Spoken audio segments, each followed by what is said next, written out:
1 and 4.7 nautical miles. Tango, Romeo.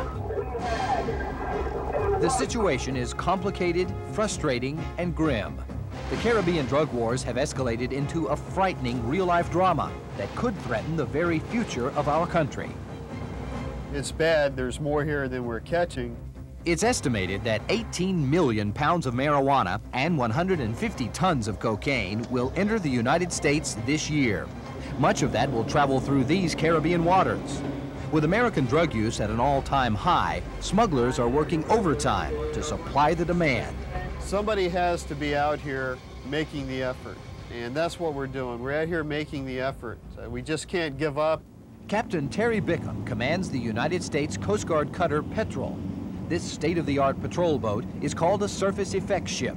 It is considered one of this country's most effective weapons in the war against drugs. I've chased people while they're throwing it over the side or gone on board, and I know they've just had it and have thrown it over because they had a couple hours warning or whatever that we were coming.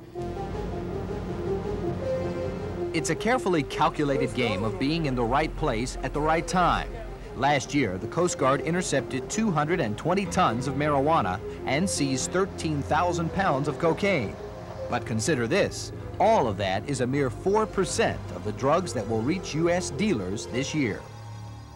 I don't hesitate to say that many of the drug organizations, smuggling organizations, have better communications than we do. They have more money than we do. So in an effort to keep up with their counterparts, the Coast Guard has gone high-tech. Last year, Congress provided $300 million for the detection and monitoring of aerial and maritime drug traffic.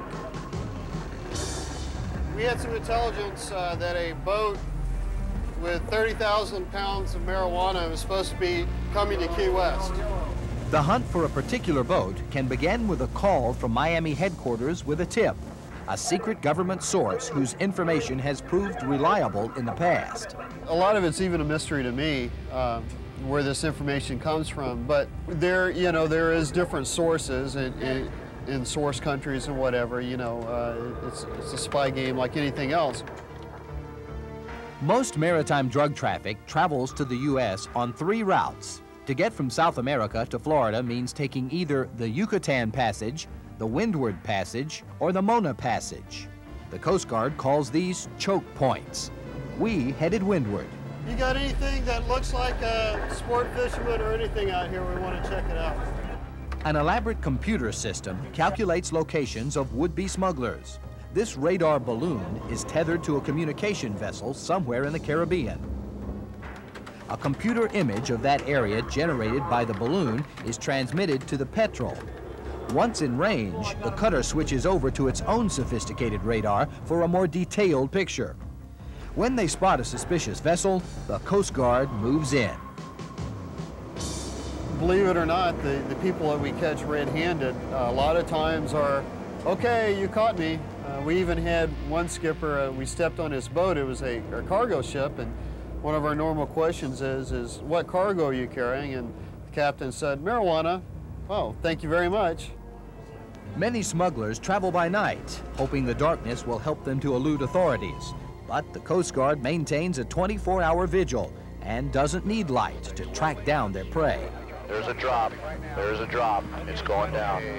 This footage was shot by a Coast Guard plane in the middle of the night using an infrared camera. 7 bales of marijuana were dropped to a boat waiting below. But even this advantage doesn't ensure a bust. The pot was never found and the smugglers got away. Group Cutter Petrel, Roger, request to know if you would like us to assist. Just before returning to Key West, a call comes in to investigate an eastbound sailboat. Minutes before boarding, we're ordered to abort the mission by Miami headquarters. As it turned out, this ship was what they call a Category 1, the target of an ongoing investigation and probably being set up for a sting. Most likely, drugs were somewhere aboard. Without giving away any of the trade secrets, we've come across some pretty elaborate hidden compartments. One of Captain Bickham's trophies, the seizure of 1,100 pounds of cocaine hidden in a fuel tank. Bingo! When we found the cocaine, like I said, we cheered, and the people that were on the boat clapped their hands, gave us a thumbs up and said, hey, you guys do good work, good job. This seizure marks a major victory for the Coast Guard. But to the drug dealers, it's a minor and temporary inconvenience. Sadly, there's lots more where this came from. But Terry remains undaunted. I'm putting a few people in jail. I'm keeping a large amount of drugs off the street. We have to make the effort. Otherwise, we give up.